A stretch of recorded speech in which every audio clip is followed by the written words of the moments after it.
Hey everyone, how are you guys doing? If you're new here, my name is Dani Christine. I am a childcare business owner, consultant, and a digital content creator on childcaresites.com, where you can find resources for childcare professionals such as yourself, whether you currently own and operate multiple childcare centers, or if you own a childcare business in your home, or if you're just thinking about getting into the childcare business. Childcaresites.com can help you with those things. There are so many tools and different things to take advantage of on childcaresites.com, like free podcast episodes that you can listen to weekly, where I discuss how my business is going in a more casual way with my program's operations manager, Gigi. You can also get free worksheets that you can use to help you start up or grow your business, and even free webinars that you can watch and learn how to improve the operations within your center. Or in next week's webinar, you can learn how to get money to start your childcare business or how to get money to expand it. There are so many different things on there, so head on over to childcaresites.com and take advantage of it all. It is the Sunday after Thanksgiving, and let me tell you something. I am so ready to jump into this new week. I am looking forward to December and starting off December, ending off 2020 strong and ready for 2021. Last week, not fun. Not fun for me, not fun for anyone at my center. We had emergency after emergency after emergency, and that is what I'm coming to you guys with today. I feel like I have not really had a video on my channel over the years surrounding the topic of handling emergencies, so that is what we are going to discuss. So any business, especially childcare businesses, should have plans in place for emergencies. You want to develop some sort of crisis management plan. It doesn't even have to be, unless it's mandatory for your regulations, but I'm not really talking about something that like needs to be written down or on a template or whatever. That would be best practice, but many different incidents and crisis that occurs might not be something that you're thinking about. What I want to talk about is like the bigger picture of like how to prepare for anything that might become an emergency. What is the plural for crisis? Is it crises? Crises. I think it's crises. If I'm wrong, I'm sure somebody will correct me in the comments. But yeah, how can we as childcare providers be better prepared for crises?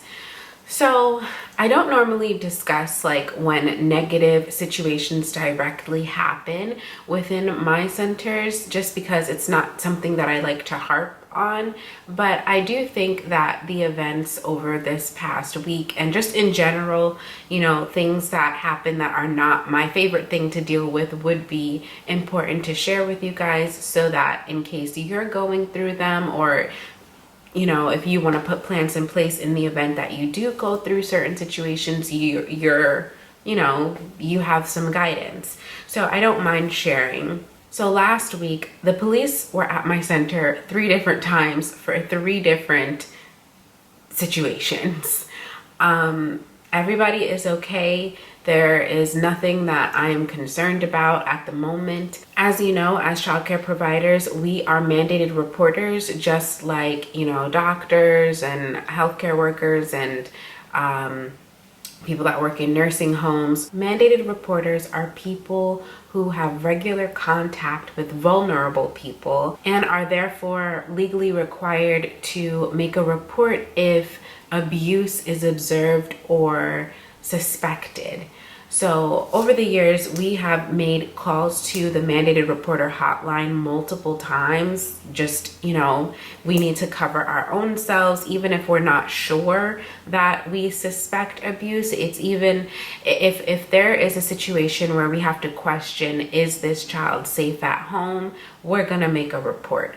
And what we've been trained in New York, I'm not sure if it's the same in every state, but we've been trained that the person on the phone on the mandated reporter hotline will be the one to determine whether or not the scenario, situations, or observations that you are reporting to them will result in an investigation. Very long story short, we had two different situations with two different children who we felt were not safe at home based on situations that they described and things that we observed. Unfortunately, it happened on the same day, and they were from two different families, but regardless of the chaos that was surrounding the first report that was made, we knew that it was important to make a second report for this other child because all of our kids' safety comes first. So it was determined by the people at the mandated reporter hotline that they needed to move forward with an investigation, and that led to the police coming and CPS coming, and it was a lot. But we are thankful that we did notice these things so that we could do what we needed to do to make sure that the children are safe. And we now believe that they are safe, and we aren't worried about it anymore. Now, the third time that the police came to the center was for something totally unrelated. We called them because we felt unsafe about a previous employee that we let go. That's not something that I even really want to get into. Everybody is fine. Nothing happened. We just were erring on the side of caution and decided to give them a call. But all of these things really made me wonder, like, how are providers dealing with these types of situations if they don't have the proper plans in place? Because we were calm and okay during the whole situation, because not to say we were ready for it, but we definitely were not worried about like our reputation or trust with the families. I want you guys to be prepared and have that level of comfort as well. So I think that there are 3 different stages to crisis management, and that's what I want to jump into. The first stage, I would say, is preparedness. You want to make sure that you are ready for whatever situation could occur. Not necessarily like the specifics, but if you have a general sense of readiness and you're prepared to take action whenever action is needed, I think you're in a good place. Have you ever heard the phrase, stay ready so you don't have to get ready? That's what I'm talking about. Within that stage of preparedness, I think that you need to understand your regulations fully. Just like I mentioned that I'm aware that we're mandated reporters, we are legally obligated to make reports in case we ever observe or even suspect that a child is being mistreated. It's important that you know that. If your state has it in your regulations that you're required to report anything and you fail to do so, you're putting yourself at risk personally, and you're putting your center's license at risk. So it's important that you do understand exactly what you're obligated to do. And that's not just in terms of mandated reporting, but like there's other things that could risk the status of your license if you're not aware that you're doing something wrong. So reading through that thick booklet of regulations that you might have is super important. And every time they make a change, which oftentimes the state does change up regulations slightly, you need to know what those changes are. Also, within that preparedness stage, I think it's important that you surround yourself with a good team who's on your team. And I'm not just talking about your employees, like your teachers, but I'm talking about like your administrators. If you're working on site in your program as the leader of your program, whether you're called a director or a manager or a on-site provider in a group family home daycare, do you have at least one other person who knows the regulations, who could be the director or provider in place if you're not there? Do you have someone like that?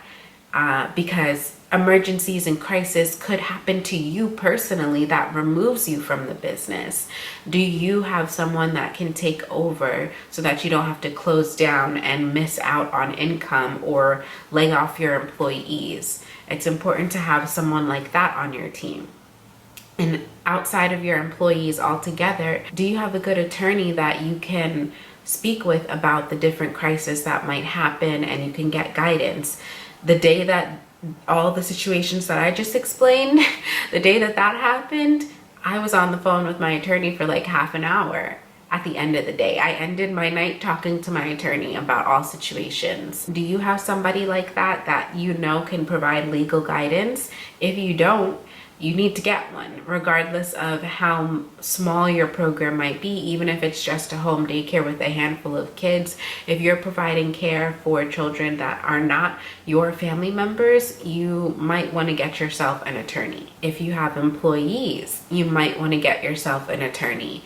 And I didn't have one when I owned a home daycare. I didn't have one for like the first year that I had a center. And I'm just thankful that I didn't really have situations that required one during those times, because if I did, I don't know what I would have done. I would have probably spent thousands and thousands of dollars and just trusted anybody.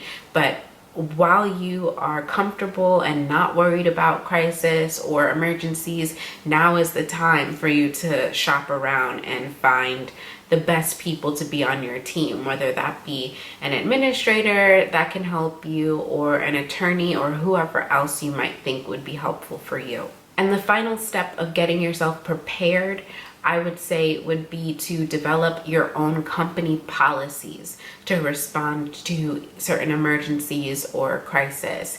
Outside of the regulations that you must follow as a childcare provider, you should also be developing your own handbooks and policies and procedures as a company.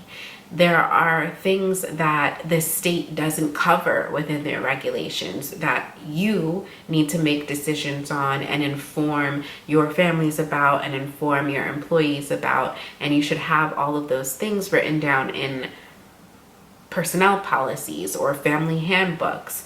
And those things will help you determine what decisions to make if you have an emergency. So an example of that made me want to reflect and revise our policies is when we were dealing with our emergencies last week.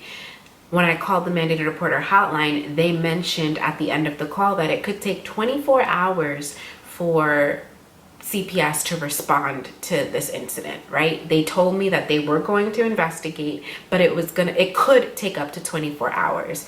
I was shocked by that. And I was like, well, what happens if they don't respond or they don't come before it's time for these children to go home? What do we do at that point? Do we send them home with the families or what?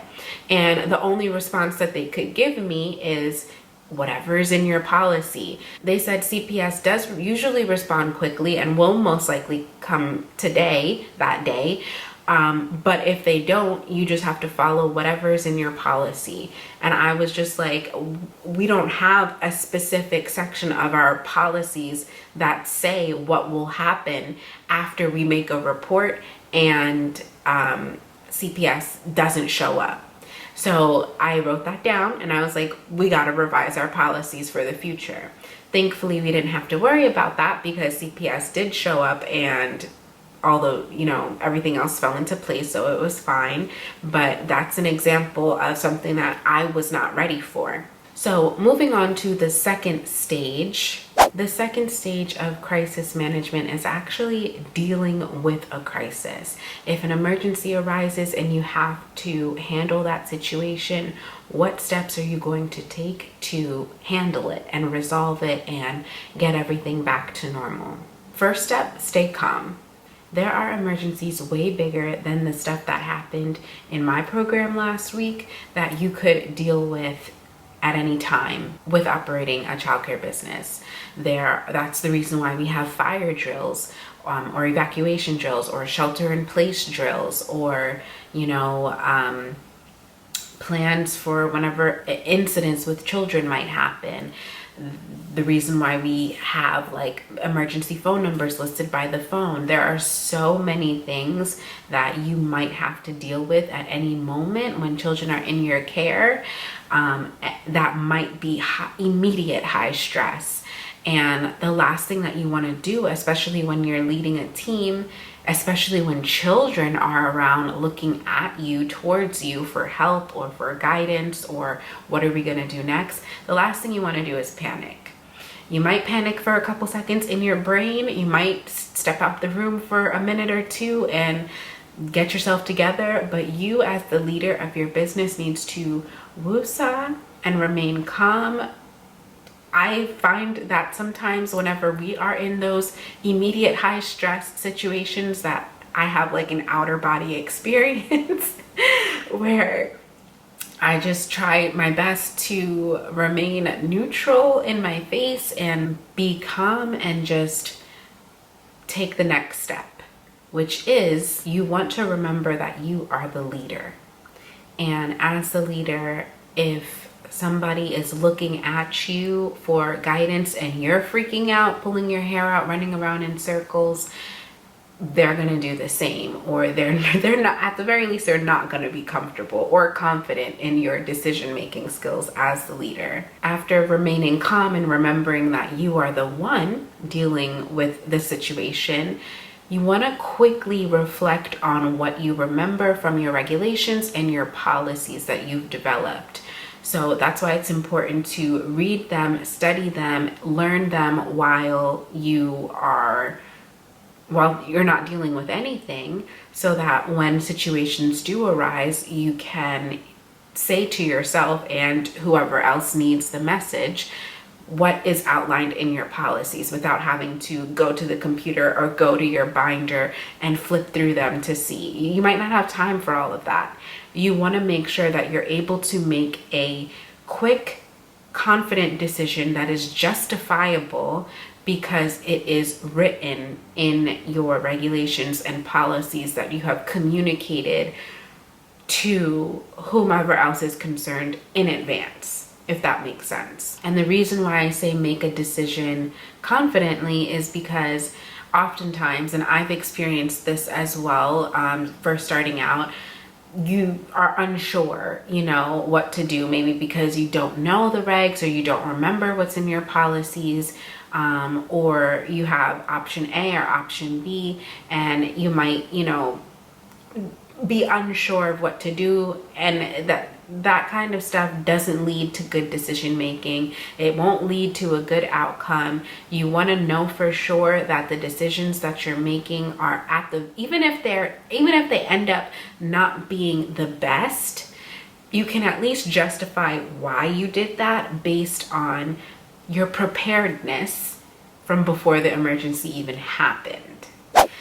After you've made a decision and things settle down from whatever the crisis might have been, you're moving on to the third and final stage of crisis management, which is the wrap up, I guess. I honestly didn't title these, but within the final stage of dealing with a crisis, you want to reflect on what happened with your team.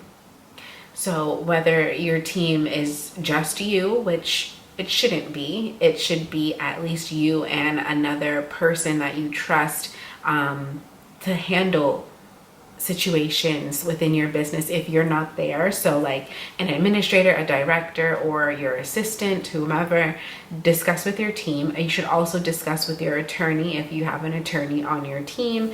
And by that, I don't mean like a lawyer that you hire to work inside of your business. If you have an attorney that you have on retainer, or someone that you pay only in the event of an emergency, talk to them about what happened. Even if it's going to cost you money out of your retainer, spend that money, because they will be able to guide you in the event that something like this happens again. They might share information about what you could have done better or differently that you can now put into your plans, so that you don't have to keep calling them about the same situation. So discuss with your team, figure out what you have learned.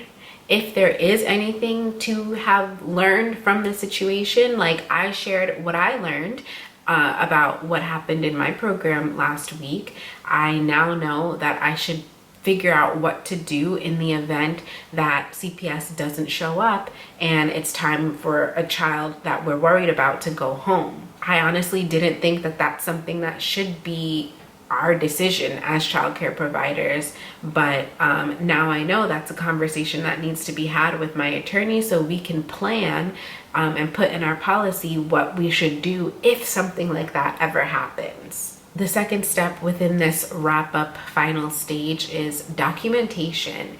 If you have a big enough emergency or something that could linger over several days, you want to make sure you have documentation of all the events that have taken place, because it would be in your best interest in the event that it's some sort of emergency that has an investigation upon your program or in your center or with your team, that all your T's are crossed and I's are dotted, and you have everything written down previously. If an investigator shows up, you can be like, yep, this is what happened on that day. Here's my documentation. You can read through it. It's super detailed. Everybody that was involved has signed, and that will make investigations go by much quicker and easier and not raise any questions, because it is already outlined. Whatever questions they might ask might already be in your documentation. You're also going to want to report these things to your licensor, even if, like the three situations that I mentioned earlier on in this video that happened in my program last week. I wasn't required to report any of that to our licensing agency. Like it had nothing to do with, there was no event that happened inside of our center. None of our children were harmed in our care. There was nothing that was of the concern of licensing, but I still felt more comfortable letting my licensor know in the event that there would be a complaint or, anything lingering or something we should worry about in the future. I wanted my licensor to know all the details, or at least file it away in the event that there is an investigation in the future. And I felt comfortable. I felt so comfortable doing that because I have a great relationship with our licensor. I knew that she wouldn't just, take that and run with it or do an unnecessary inspection, or I know that some people don't have the best relationships with their licensor and they feel like their licensor is out to get them. I don't feel that way. I know that my licensor is on my side, and it's easy to keep her that way if I'm just very transparent with her about what goes on. So I would recommend that you guys do the same thing. Like if you are in a position where you're not happy with your licensing agency or whoever does your inspections, try to turn that relationship around. So even if you feel like the emergencies or situations that happen within your program are not necessary to report to your licensor, I still think that you should, just in case. And that goes back to the first stage of preparedness, right? In the event that there is a different crisis that emerges from this first one, your licensor will be aware that this happened first. I really hope I'm making sense. So you just want to keep yourself organized. If you have documentation, even if you don't need to submit it to anybody, keep it organized, keep it filed appropriately so that you can easily go back to it if need be. Make sure you talk to whoever you need to talk to. And yeah, that's pretty much it. I really hope this video helped you out if you're currently dealing with a crisis, and I especially hope this helps you to prepare for one, even if you are not currently or have never dealt with one. You're in the business long enough, an emergency might happen, right? And I don't wish anything like that upon anybody, but it is important to be prepared. And that's all that I wanted to share with you guys in today's video. Thank you so much for watching.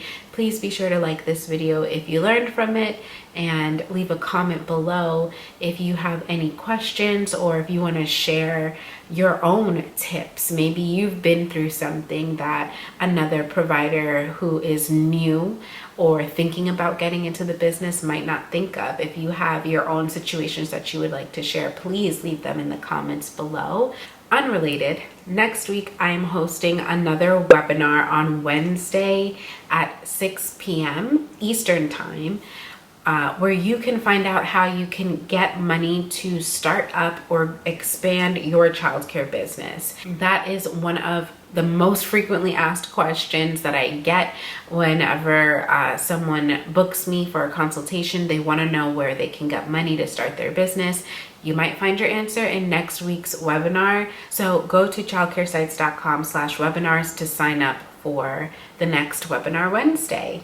Thank you guys so much for watching, and I'll see you in the next one. Bye-bye.